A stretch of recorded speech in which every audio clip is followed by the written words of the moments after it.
welcome back to the channel. So you're watching Rhiannon Runs. In today's video we'll be going through my March recap, so everything that I've done throughout March, and I'll just let you know how my training's gone.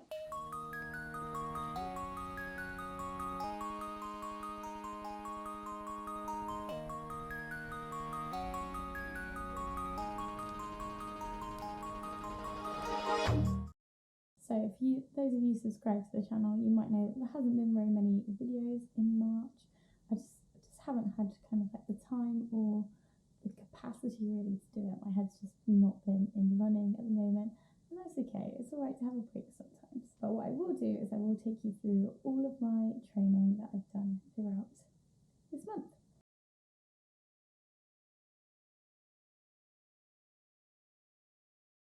So my overall goal for March was to add in some lovely like half marathon pace work throughout my longer runs, and that just didn't happen. Like I said, my head wasn't in running, and so that does explain why the videos went up, but it also just like means that I've just not been capable of doing that, and that's fine. I've now restructured my training a little bit so that now that I am feeling a little bit better, I will hopefully feel a bit more capable of doing it. And so then when I'm out on my own, which is kind of what I was struggling with the most during this month, I will be able to push that pace a little bit.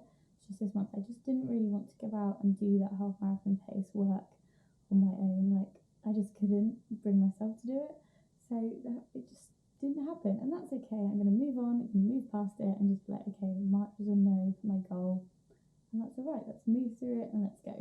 So it probably won't come as much of a surprise to you, but my monthly mileage was also down from last month. And again, I'm not going to beat myself up about it. It isn't actually down as much as I thought it would be. So this month it was 105 kilometres, which is about 66 miles for those of you using miles. And I thought it was going to be a lot worse because the runs that I was skipping were the longer runs, and instead I was only really doing easy sessions because I thought that was the best for me at the time, and it's what I felt I was able to do without, just being a big mess.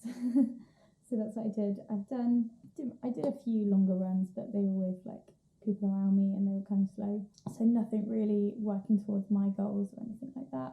Hopefully, like I said, gonna happen. It is gonna happen. It's got to, because if not, I'm not gonna get that half marathon time in May. So, and I don't really want to try and find another half marathon. So May is when I'm gonna have a nice shot at a good half marathon. In terms of my favourite runs / sessions, I did actually do a quite nice run before everything got a little bit overwhelming, and that was when I went to Birmingham. I was there for like a little work trip, so we were literally there just like Saturday evening until Sunday, and Sunday we were doing like a big conferencey thing. So Sunday morning I went out, I did a little run along the canal path, and it ended up being 11k. Got a little bit lost getting to the canal because I took a wrong turn, and then I was like, where am I? And I had to like backtrack all the way back onto the canal, but I got there and I ran out kind of easy for about 6 kilometers, and then on the way back I went 1k hard, 1k like easy, 1k hard, 1k easy, 1k hard, 1k easy,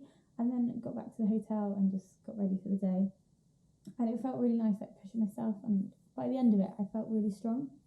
Like the paces still weren't really like completely pushing it or anything like that, but it was nice. I got some speed in me. I didn't like knacker myself out for the day because it was going to be a conference with lots of moving involved, because it was dancing, things like that. So it was nice. And also just being out on the canal path on a Sunday morning, there actually wasn't very many people.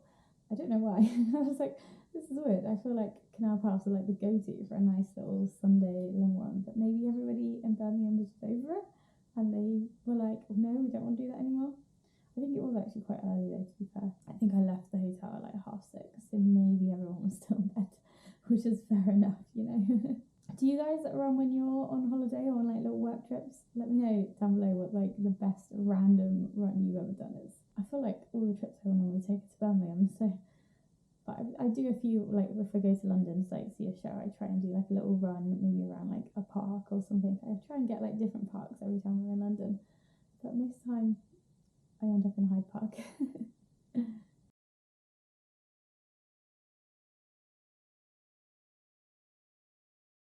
This month I managed to fit in one race, so I did Feighan Fury, which is organised by Southwest Road Runners, and it was a 10-mile trail race, kind of along like a race. It was definitely a trail race. You literally started on mud and you finished on mud. So there was some like country roads. So there was sections of tarmac, but the majority of it was mud. And there was 2 river crossings that you had to go across. So I was wet, I was muddy from the fields, but I finished it. I don't think I could say I really raced it because I did quite a lot of walking whenever the hills came up, because I just didn't want to push myself, and I just wasn't in that frame of mind. But now that I'm kind of settled a little bit more, hopefully I'll be able to push it throughout a few more races, because I've got a couple in April, so we'll see. That should be good. What I did throughout the whole race to try and make it feel easier was I was just literally trying to focus on what was in front of me and just get on with it, really. That was my main aim. I just head down, just keep going and don't give up. And it worked. I finished. I finished in 1 hour 45, so it's not the best 10-mile time, but again, it was very hilly. Yeah, there was so much elevation in it. I think it was actually, let me check. There was 550 meters of elevation, and the elevation profile is quite nasty, really, with just sharp climbs. So it didn't feel great, especially the one right at the end, because you almost go past the field that the finish line was in, but as you went around it, you just kept going down and down and down and down and down. And you're like, oh, we've got to come back up at this. So that was a really hard point in the race. So I was like, oh no. But again, we did it. It's over with, and yeah, there was a little t-shirt instead of a medal, which I was going to show you, but it's actually in the wash. So I'll pop a little picture up of it somewhere on the screen. Next month's goals I've kept really simple, and that is literally stick with the plan. I think in a few videos time I'll go through my planning process with you guys. So I sat down and did it the other day, and I just screen recorded everything that I was doing. During that plan, I've got some strength sessions, and I'm going to try and focus them around hip strength, because the longer runs that I did do had a fair bit of elevation in each of them, and my hips are kind of the one point that the day after I do feel. So whether it's just sitting down for a long time, they get a little bit restless, or whether it's trying to stand up or sit down from things, I'm finding that that's the area that struggles most. So I'm hoping a little bit more focused strength work on there will definitely just help my overall feeling the day after a run. And obviously benefits of that aren't going to be magic. They're not going to just happen. Hopefully in a few months time, maybe I'll feel stronger and better for it. On another little note, I hope you're all in a good place to be running at the moment. If you aren't, just do take the time to give yourself a rest. For some people, running can be a really nice oasis to just kind of have your thoughts all vanish away. But then it can also be this weird prison where it just amplifies everything, and that was kind of what was happening to me. And I personally I couldn't get out the house to do a run with any club people or on my own, because I didn't want to feel isolated, and then also I didn't want to be in a chatty environment. I just didn't feel up for it.